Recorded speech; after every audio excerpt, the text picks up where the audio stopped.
아침 공기는 차갑고 조용했지만 영수의 걸음은 느리고 무거웠습니다. 늘 다니던 공원을 천천히 한 바퀴 돌며 그는 벤치에 잠시 앉았어요. 손끝이 떨리는 것을 느끼며 작은 보온병 뚜껑을 열고 따뜻한 물을 마셨습니다. 멀리서 아이들이 뛰노는 모습이 보였고 영수는 잠시 그 시절 자신의 아이들을 떠올렸어요. 자식 키우며 바쁘게 살던 날들이 머릿속을 스쳐 지나갔습니다. 집으로 돌아가는 길, 그는 오늘도 해야 할 일이 없다는 사실이 마음을 무겁게 눌렀어요. 현관문을 열자 집안에는 전자제품 소리만 가득했습니다. 김미자는 쇼핑몰 상담 전화를 하느라 바쁘게 메모를 하고 있었어요. 영수는 조용히 신발을 벗고 거실로 들어섰습니다. 다녀왔어. 미자는 시선을 잠시 돌렸지만 곧 다시 전화에 집중했습니다. 영수는 대답 없이 밥상 앞에 잠시 서 있더니 식탁에 놓인 영양제를 정리했어요. 주말이라 지훈이 들르는 날이었고 영수는 그 사실이 왠지 마음을 불편하게 했습니다. 지훈은 현관문을 열며 성큼 들어왔고 서류 봉투를 들고 있었어요. 아버지, 잠깐 얘기 좀 할 수 있어요? 영수는 조금 놀란 표정으로 아들의 얼굴을 바라봤습니다. 지훈은 서류를 식탁 위에 올려두며 보험과 재산 정리를 언급했습니다. 영수는 무거운 숨을 내쉬며 의자에 조용히 앉았어요. 자신을 위해 준비해둔 노후 계획이 갑자기 흔들리는 순간이었습니다. 창밖의 햇살은 한층 더 쓸쓸하게 빛나고 있었어요. 거실 공기는 묵직했고 지훈이 내려놓은 서류는 그대로 식탁 위에 놓여 있었습니다. 미자는 통화를 마치고 컵에 물을 따라 마시며 영수에게 시선을 옮겼어요. 지훈은 의자에 앉아 서류를 정리하는 척했지만 손끝이 조급하게 움직였습니다. 영수는 천천히 숨을 고르며 아들을 바라보았어요. 지금 정리해두면 나중에 훨씬 편해요. 지훈이 말했습니다. 지금 당장은 필요 없지 않겠냐? 영수가 조심스럽게 답했어요. 나레이션은 고요하지만 집안의 공기가 서서히 흔들리는 듯 느껴졌습니다. 서연이 방문을 열고 나와 두 사람 사이를 번갈아 보며 어색하게 앉았어요. 서연의 눈빛에도 고민과 기대가 섞여 있었고 영수는 그 표정을 읽으려 애썼습니다. 아버지도 미리 정리하시면 안전하죠. 서연이 덧붙였습니다. 영수는 잠시 손을 모으고 시선을 낮췄어요. 그의 손등에는 세월이 깊게 새겨져 있었고 그 손이 많은 것을 지켜왔음을 떠올렸습니다.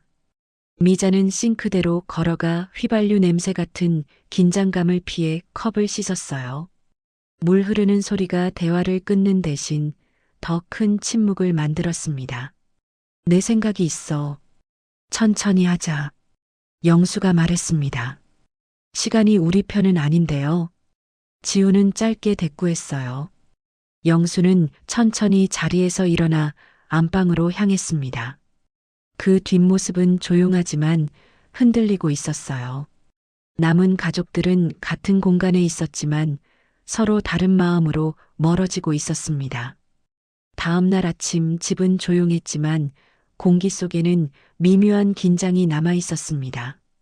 영수는 조용히 외출 준비를 하고 문을 나섰어요. 발걸음은 평소보다 조금 빠르고 얼굴에는 말하지 못한 감정이 묻어 있었습니다. 근처 도서관에 도착한 그는 입구에서 무료 강좌 안내지를 집어들었어요. 소파에 앉아 책을 펼쳤지만 글자는 쉽게 머리에 들어오지 않았습니다. 창밖에는 노년층 몇몇이 강좌 신청서를 들고 대화를 나누고 있었어요. 그 모습이 영수의 시선을 오래 붙잡았습니다.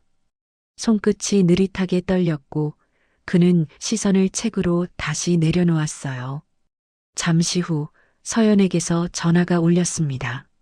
아버지 어디세요? 안 계시길래 서연의 목소리는 힘없이 갈라졌습니다. 생각 좀 하려고 나왔어. 영수는 짧게 대답했어요. 그 말 뒤로 남는 정적이 두 사람의 어색한 거리를 보여주는 듯 했습니다. 전화가 끝난 후 그는 안내문 속 노년 커뮤니티 프로그램 문구를 천천히 읽었어요. 글자 하나하나가 귀에 들리는 말처럼 생생하게 다가왔습니다. 바로 옆자리에서는 시니어 부부가 함께 강좌 일정을 논의하고 있었어요. 영수는 자리에서 천천히 일어나 도서관을 나섰습니다. 집으로 향하는 대신 근처 카페에 들어가 조용한 구석 자리에 앉았어요. 그곳에서 그는 한참을 창밖만 바라보며 시간을 흘려보냈습니다. 집에 도착한 시간은 이미 늦은 저녁이었습니다. 거실 불빛은 환했지만 분위기는 탁하고 답답했어요. 문을 열자마자 지훈과 서연의 목소리가 격해진 채 들려왔습니다. 서류가 다시 식탁 위에 펼쳐져 있었고 펜 자국과 메모가 난무했어요. 영수는 잠시 문 앞에 서서 상황을 지켜보았습니다. 그는 목이 마른 듯 천천히 물컵을 집어들었어요. 분위기를 가라앉히려 했지만 이미 대화는 감정으로 흘러가고 있었습니다. 아버지가 계속 이렇게 미루면 우리도 어떻게 해야 할지 모르겠어요. 지훈이 말했습니다. 차근차근 생각해보자고 했다. 영수는 낮은 목소리로 답했어요. 서연은 손끝을 꼬며 바닥을 바라보다 조용히 자리에서 몸을 일으켰습니다. 미자는 냄비 뚜껑을 열고 식은 국을 저으며 분위기를 중재하려 했어요. 그러나 그 눈빛에는 걱정과 지침이 함께 묻혀 있었습니다. 영수는 자리에 앉아 자신의 손등을 바라봤어요. 오랜 시간 가족을 위해 썼던 손이라는 생각이 잠시 스쳤습니다. 불빛 아래 주름은 깊었고 손가락 하나하나가 무겁게 느껴졌어요. 식탁 위에 놓인 서류가 그의 시야를 계속 자극했습니다. 그는 깊게 숨을 들이마시며 말을 삼켰어요. 잠시 후 영수는 자리에서 일어나 조용히 방으로 들어갔습니다. 문이 닫히는 소리가 유난히 크게 들렸고 거실에는 침묵이 가라앉았어요. 아침 햇빛은 창문을 타고 방 안을 천천히 밝히고 있었습니다. 영수는 몸을 일으켜 책상 서랍을 열었어요.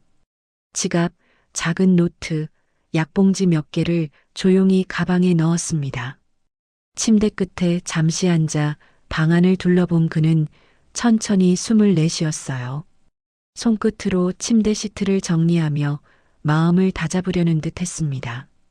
옷깃을 단정히 여미고 그는 발소리를 최대한 죽이며 현관으로 향했어요. 거실에는 아무도 없었고 텔레비전 화면만 꺼진 상태로 벽을 비추고 있었습니다. 잠시 다녀오마. 그는 아무도 듣지 못할 말을 입 밖에 내었어요. 집을 나서자 새벽 냉기가 옷깃을 파고들었습니다. 영수는 천천히 큰 길까지 걸어나가 택시를 잡았어요. 택시기사에게 그는 근교 버스터미널을 목적지로 말했습니다. 창밖 풍경은 빠르게 지나갔지만 영수의 눈은 멀리 흐릿하게 고정되어 있었어요. 버스터미널에 도착한 그는 한참을 주변을 바라보다 무인 발권기 앞으로 걸어갔습니다. 근교 소도시로 향하는 표를 발권하고 겨울바람을 피해 실내 대기석에 앉았어요. 옆자리에는 여행 가방을 든 중년 부부가 일정표를 점검하고 있었습니다. 그 모습을 본 영수는 잠시 고개를 숙였어요. 버스에 오른 뒤 좌석에 몸을 기대자 피로가 몰려왔습니다. 도착지에서 하차한 그는 근처 숙소를 찾아 천천히 걸었어요. 그러나 골목 끝에서 갑작스러운 어지럼증이 그를 덮쳤습니다. 지지대도 없는 거리에서 몸이 한쪽으로 기울었고 그의 손에서 가방끈이 미끄러졌어요. 땅바닥이 가까워지는 순간 주변에서 놀란 외침이 퍼져나갔습니다. 병실 천장은 희미한 형광등 불빛으로 조용히 떨리고 있었습니다. 영수는 천천히 눈을 뜨며 주변을 살폈어요. 커튼 너머로 간호사가 서류를 정리하는 기계적인 소리가 들렸습니다. 몸은 무거웠고 팔에는 주사 바늘이 꽂혀 있었어요.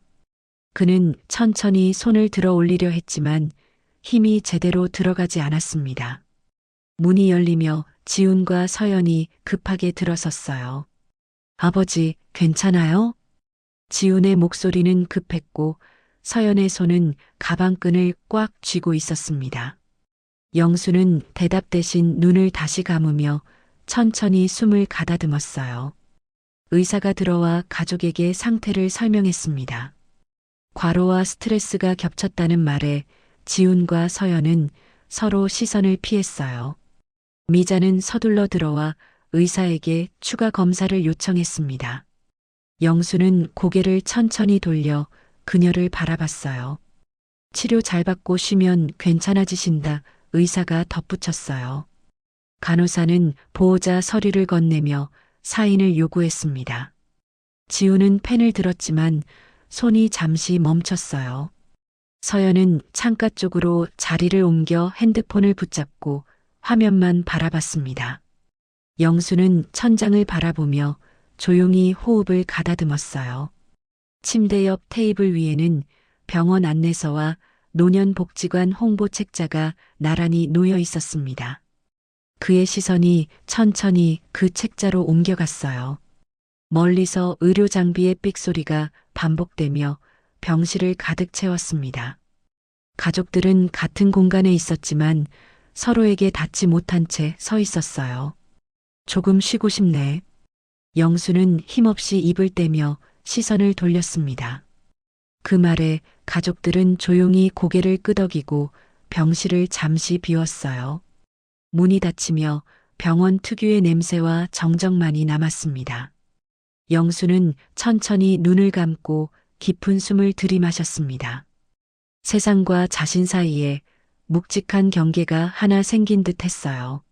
며칠 뒤 병원 복도에는 퇴원 환자들을 안내하는 안내방송이 잔잔히 울리고 있었습니다.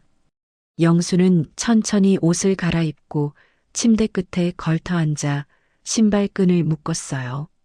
몸은 여전히 무거웠지만 눈빛은 단단했습니다. 가족들이 병실 문을 조심스레 열고 들어왔어요.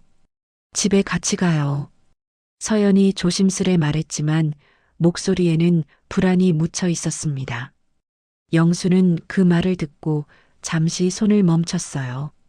그러나 그는 천천히 고개를 저으며 준비한 가방을 들었습니다. 복도를 따라 걸어나가는 그의 걸음은 느렸지만 흔들리지 않았습니다. 엘리베이터 앞에서 그는 가족들과 짧은 눈맞춤을 했어요. 지우는 무언가 더 말하려 했지만 입술만 떨리며 멈췄습니다. 영수는 크게 말하지 않고 가볍게 인사하듯 고개를 숙였어요. 밖으로 나선 그는 병원 앞 정류장에서 택시를 잡았습니다. 창밖으로 병원 건물이 멀어지며 그는 천천히 숨을 내쉬었어요. 택시는 노년 공동체 시설 방향으로 조용히 달렸습니다. 입구에 도착한 영수는 작은 간판과 정돈된 정원을 바라보았어요. 문을 열고 들어가자 직원이 미소로 맞으며 서류를 건넸습니다. 입주 상담 받으러 왔습니다. 영수는 낮고 차분한 목소리로 말했어요.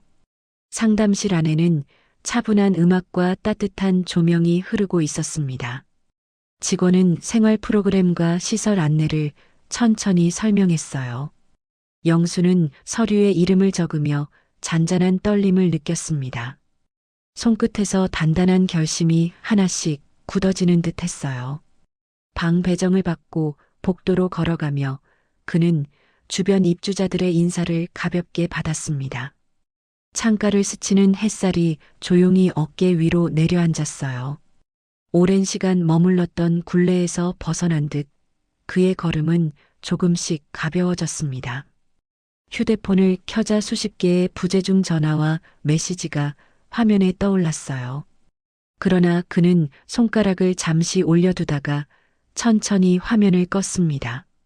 창문 너머 정원에서는 바람에 흔들리는 나무가 조용히 일렁였어요. 영수는 작은 숨을 들이마시며 새로운 삶이 시작되는 느낌을 품었습니다. 아침 햇빛이 큰 창문을 통해 방 안을 부드럽게 채우고 있었습니다. 영수는 조용히 침대에서 일어나 운동화를 신었어요. 센터 복도에서는 몇몇 입주자들이 아침 체조 프로그램에 참여할 준비를 하고 있었습니다. 그는 천천히 걸음을 옮기며 동작을 따라 했고 몸이 조금씩 풀리는 것을 느꼈어요. 운동 후 식당으로 향하자 따끈한 미역국 냄새와 부드러운 빵 굽는 냄새가 공간을 퍼졌습니다. 몇몇 입주자들은 반가운 얼굴로 인사를 건넸고 영수도 고개를 숙여 답했어요. 식탁에 앉아 조용히 식사를 하며 그는 숟가락을 천천히 움직였습니다. 오랜만에 느끼는 편안한 아침이었어요. 오늘 프로그램 같이 하실래요? 옆자리 할아버지가 활짝 웃으며 물었어요. 영수는 고개를 살짝 끄덕이며 미소를 지었어요. 식사를 마친 그는 커뮤니티 도서관으로 이동했습니다. 서가를 천천히 걸으며 얇은 시집 한 권을 빼들었어요. 책장을 넘기는 손끝이 조심스럽고 차분했습니다. 조용한 공간에서 시 한 줄 한 줄을 따라 읽으며 마음이 가라앉았어요. 창밖으로 저녁빛이 물들기 시작하자 영수는 바다 전망 테라스로 향했습니다. 바람은 서늘했지만 세상을 부드럽게 어루만지는 듯 했어요. 멀리 수평선 위로 붉은 태양이 천천히 내려앉고 있었습니다. 바닷새가 낮게 날며 잔잔한 물결에 그림자를 남겼어요. 이제 정말 내 시간이구나. 영수는 천천히 속삭이듯 말했어요. 손을 난간에 올린 채 그는 넓고 고요한 바다를 오래 바라보았습니다. 노을빛이 얼굴에 부드럽게 번지며 실루엣을 감싸줬어요. 그의 표정에는 후회보다 편안함이 자리했습니다. 바람결에 희미한 웃음이 스쳤고 마음 한켠에서 무거운 짐이 사라진 듯 했어요. 그 순간 그의 삶은 다시 흐르기 시작했습니다. 더는 뒤돌아볼 필요도 허겁지겁 앞으로 달릴 필요도 없었어요. 그저 오늘이라는 하루를 천천히 자신만의 속도로 살아갈 뿐이었습니다.